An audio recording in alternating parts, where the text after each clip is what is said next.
পবিত্ৰ ভাদ মাহ শেষেই হ'ব হ'ল, কিন্তু অফিচত ছুটিৰ অভাৱত আমি প্ৰভু ভগৱন্তৰ চৰণত সেৱাভাগি ল'বলৈ পোৱা নাই।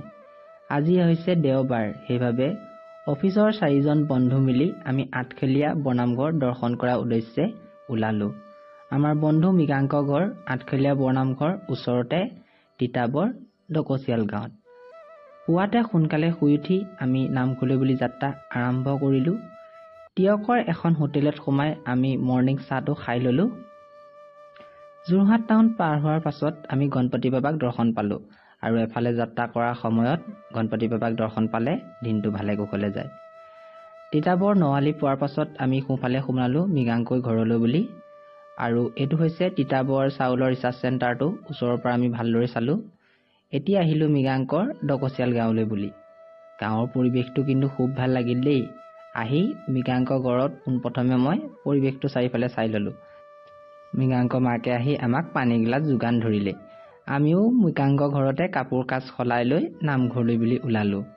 ইফালে খুৰীয়েকে আহি আমাক টেবুলত চাহ নাস্তা উপস্থিত হ'লেই। ধুনীয়াকৈ গৰমত চাহকাপ খাই লৈছোঁ। আইতাকো আমাৰ লগতে বহাই ল'লোঁ। ইয়াৰ পাছত আমি নামঘৰলৈ বুলি ওলালোঁ। গৰমত যিহে থাকিব পৰা নাই, মই ষ্টেণ্ড লগৰটো হাতত গতাই দি ভৰি হাত তুলি চিটটোত ধুনীয়াকৈ বহি ল'লোঁ। এফালে আমাৰ ৰাইজসকল ব্যস্ত হোৱাত লাগিলেই। মৃগাংক ঘৰৰ পৰা আগলে এই ঠাইডোখৰ নাম হৈছে 10 চুক, আৰু 10 চুকৰ পৰা আঠখেলীয়ালৈ মাত্ৰ 8 কিলোমিটাৰহে বাকী। ইমান শ্বৰ্টকাট পাই আমাৰো মনটো ভাল লাগিল। আৰু সৌখন হৈছে নাগালেণ্ড। সেউজীয়া ধাননিৰ মাজত প্ৰাকৃতিক পাহাৰৰ সৌন্দৰ্যতাই আমাৰ সেইদিনা মনটো আৰু ভাল লাগিছিল। আমি প্ৰভু ভগৱন্তৰ চৰণলৈ বুলি আগবাঢ়ি গৈ থাকিলোঁ। বাটত এয়া দেখিলেই নহয় মেজিক, সকলোৱে নামঘৰ দৰ্শন কৰি আহি আছে। ইয়াৰ পৰা আঠখেলীয়া বৰনামঘৰলৈ 2 কিলোমিটাৰ। ফাইনেলি আমি আঠখেলীয়া বৰনামঘৰ পালোহি। আমি আকৌ সেইদিনা 5 দুৱাৰে সোমাই দিলোঁ। মই লগৰকেইটাক কৈছোঁ এইখনতো দুৱাৰ নহয়, সিহঁতি কৈছে এইখন পাছফালে। তেন্তে আকৌ গাড়ীখন ৰিটাৰ্ণ মাৰি ঘূৰাই আনি মই ফ্ৰণ্টৰ গেটখনলৈ বুলি গ'লোঁ। আৰু এই গেটখন নতুনকৈ বনাইছে, বহুত ধুনীয়া লাগিছে কিন্তু দেই। আমি এতিয়া প্ৰভু ভগৱন্তৰ চৰণলৈ আগবাঢ়ি গৈ থাকিলোঁ। চাৰিওফালে গাড়ী ইমান ভিৰ, আমি গাড়ী থ'বলৈ ঠায়েই নাপালোঁ। সেইবাবে পাৰ্কিং প্লেচত 50 টকা এটা দি গাড়ীখন ধুনীয়াকৈ ছাঁত থৈ আহিলোঁ। ইয়াৰ পাছত প্ৰভু ভগৱন্তৰ চৰণলৈ বুলি আগবাঢ়ি গৈ থাকিলোঁ। দেওবাৰ হোৱাৰ বাবে আজি যথেষ্ট ভকত বৈষ্ণৱৰ সমাগম ঘটিছে। ইয়াৰ পাছত চাকি বন্তি দোকানত সোমাই আমি বন্তি কেইগছ কিনি ল'লোঁ। ইয়াত আকৌ পুনৰ গণপতি বাবাক দৰ্শন পালোঁ। মই সন্মুখৰ দোকানখনৰ পৰাহে তিয়ঁহ 2টা কিনি আনি গণপতি বাবাক ভোজন কৰিবলৈ দিলোঁ। ইয়াৰ পাছত আমি নামঘৰলৈ বুলি আগবাঢ়ি গৈ থাকিলোঁ। ধূপ দীপে গন্ধে পুষ্পে নৈবদ্য সম্ভাৰে যতনাই আনিছোঁ প্ৰভু তোমাক পুজিবাৰে।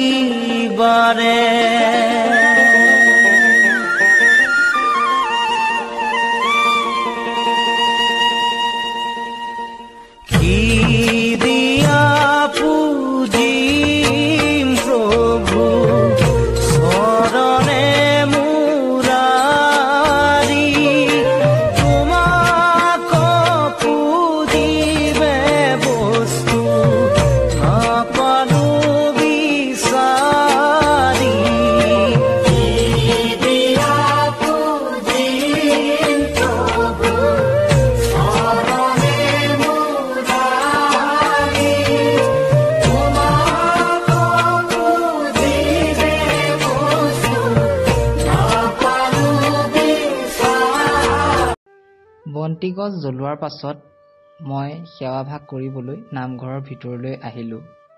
আৰু মোৰ সেৱা কৰা প্ৰক্ৰিয়াটো সি দাদাই সুধিলে, তই দীঘল দি সেৱা কৰিছ যে? মই ক'লোঁ, আমি এতিয়া বৈকুণ্ঠৰ দুৱাৰদলিত থিয় দি আছোঁ, গতিকে শ্ৰীকৃষ্ণক সদায় দীঘল দি সেৱা কৰিব লাগে। যেতিয়াই পৰা জনা বুজা হৈছোঁ তেতিয়াই পৰাই বৈষ্ণৱক একান্ত কৰি শ্ৰীকৃষ্ণৰ চৰণতে নিজকে উচৰ্গা কৰিছোঁ। কিন্তু দুৰ্ভাগ্যবশতঃ জীৱনৰ প্ৰতিপল মই দুখৰ বাহিৰে একোৱেই নাপাওঁ। নাজানো ভগৱানে কোন জনমৰ মোক কি শাস্তি দিছে, মাথো তেওঁৰ পৰা অলপ মই সুখ বিচাৰোঁ আৰু তেখেতৰ চৰণত সদায় দিন থকাটো মই বিচাৰোঁ। কাষতে বহি থকা ভকতজনে মোক মাতিলে, বোপাই, তোৰ ভক্তিভাৱখিনি দেখি মোৰ ভাল লাগিল। তই ক'ৰ পৰা আহিছ? মই বোলো ককা মই শিৱসাগৰৰ ৰংঘৰ ওচৰৰ পৰা আহিছোঁ আৰু ককাজনেও সেইদিনাখন মোক ইমান ধুনীয়াকৈ আশীৰ্বাদটো দিলে, সঁচাই মনটো বহুত ভাল লাগিল। ইয়াৰ পাছত আমি মণিকূটৰ চাৰিওফালে অলপ ফুৰিলোঁ।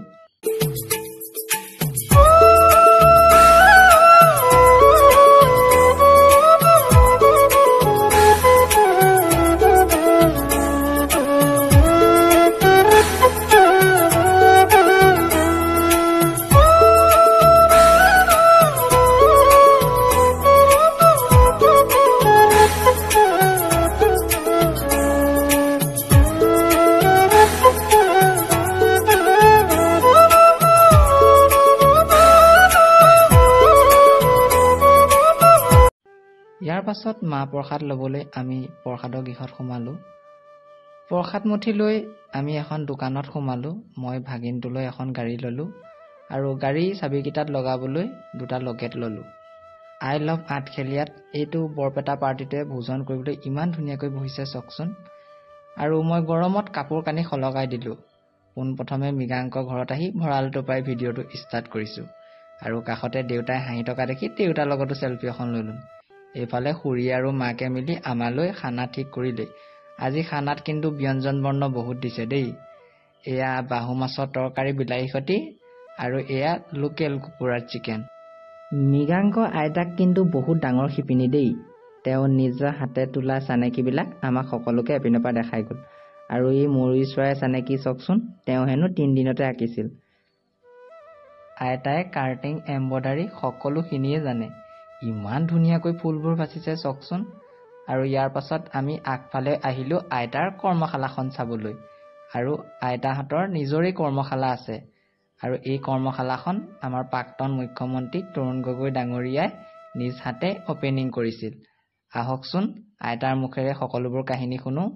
বস্তুটো কাৰেণ্টত লগাই দিলে এই মটৰটোৱে ঘূৰাই, হাতে একো কৰিব নালাগে, এনেকৈ ধৰি লওক মটৰ আগৰ আছে ইয়াত।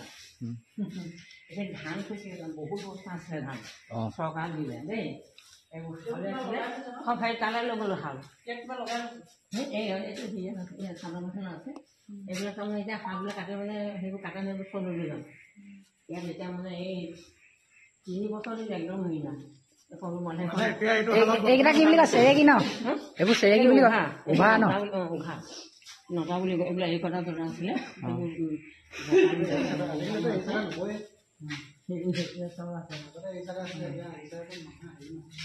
এইবোৰ জেকাৰ্টৰ মেচিনত শিকাওঁ। গৰকা গছকিলে মানে ফুলটো উঠে দেই, এইবোৰ কাটিবলৈও শিকাওঁ, চব কৰিবলৈ শিকাওঁ। আৰু সেইবোৰ চব লৈলোঁ, তালৈ লৈ গ'লোঁ। এইটো কি বস্তু বুলি ক'লা? এইটো জেকাৰ্টৰ মেচিনত। মেচিনত বোৱা? জেকাৰ্টৰ মেচিনত বচা ফুল। এইটো জেকাৰ্টৰ হেৰি কাৰ্ড বুলি কয়। এইবিলাক ফুল চোৱা, এইবিলাক চব এই মাথাটো। আপুনি নিজে বোৱা ন? নহয়, মাকে, তোমাৰ মা। এই মৃগাংকৰ মাকে বৈছে এইখন এডৰা গামোচা, দেখিছা? সেইখন খুৰি ভাব। আৰু ইয়াতো 2খন প্ৰতিখন। এইটো কি বস্তু? এইটো দৈব বুলি কয়। দৈব ন? এইটো চা, এই তিলৈ মৰাণ বিলাকত মোক ক্লাছ ল'বলৈ মাতিছিলে। এইটো দাঙিছো মই গাঁঠিটো, আমি হাতে বাছো, দেখিছা? কিন্তু আমাৰ ইয়াত কি হ'ল, এইবিলাক মই ৱাৰ্ড হাতে আনিলো আছো। ইয়াত দাঙিলো নহয়, তাৰপাছত এয়া এইটো গাঁঠিটো। এইটো ভৰালো, এনেকৈ কৰি ভৰালো। ইমান মই তোমাক দুখাইছো। ইয়াত জাল দিলো। মানে এখনত মাকো নালাগে নিব? মাকো লাগিব, মাকো মাৰিব লাগিব, মাকো মাৰিব। খালি মানে হাতেৰে বাচিব নালাগে। হাতেৰে বাচিব নালাগে ন? হাতেৰে বাচিব নালাগে। ইয়াতে চব বাচাই এইখিনি বৰা গামোচা বৈ আছে, দেখিছে? গামোচাখন দীঘল ন? দীঘল দীঘল। এই মোৰ তেলে আৰু বিয়াত চিন্তাই নাই। বিয়া নাই, দৰা গামোচা সেইফালে কিমান নিছে তোমালোকৰ ফালে। আকৌ তিতাবৰ ডিব্ৰুগড়ৰ পৰা এজনী ছোৱালী আনিছে মোৰ।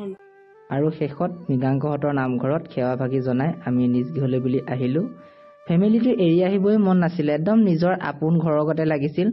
আৰু আহিব টাইমত মৃগাংক মাকৰ চকুপানী জলজলীয়া হৈ উঠিছিল। মানে মৃগাংক ঘৰখনৰ এটাই ল'ৰা, কৰ্মসূত্ৰে সি সুদূৰ আমাৰ শিৱসাগৰ জিলাত থাকিবলগীয়া হৈছেহি। আৰু মাকে আইতাকে প্ৰতিপতিকে কৈছে সি আমাৰ বহুত আলাসৰ বোপাই, তাক মন কাণ কৰিবি। মই বোলো আইতা আপোনালোকে চিন্তাই নকৰিব। আৰু সঁচাকৈ মৃগাংক পৰিয়ালটো লগ পাই আমাৰ বহুত ভাল লাগিল। ইয়াৰ পাছত আহি আমি সন্ধিয়া যোৰহাট টাউন পালোহি আৰু বন্ধুকেইজনে ক'লে বৈচোন মইনাপৰীয়া বৰনামঘৰটো সোমাই যাওঁ আৰু লগৰকেইটা কথা শুনি আমি মইনাপৰীয়া বৰনামঘৰলৈ বুলি গ'লোঁ আৰু প্ৰায় 8:30 মানেই বাজিল আৰু মইনাপৰীয়া নামঘৰটো সেইদিনা ইমানেই ভক্তগণৰ আগমন ঘটিছে মানে সঁচাকৈ বহুত ভাল লাগিল সেইদিনা। শেষত প্ৰভু ভগৱন্তৰ চৰণত সেৱা ভাগি জনাই আজি মোৰ ব্লগটো ইমানতে সমাপ্ত কৰিছোঁ। ধন্যবাদ। শুভৰাত্ৰি।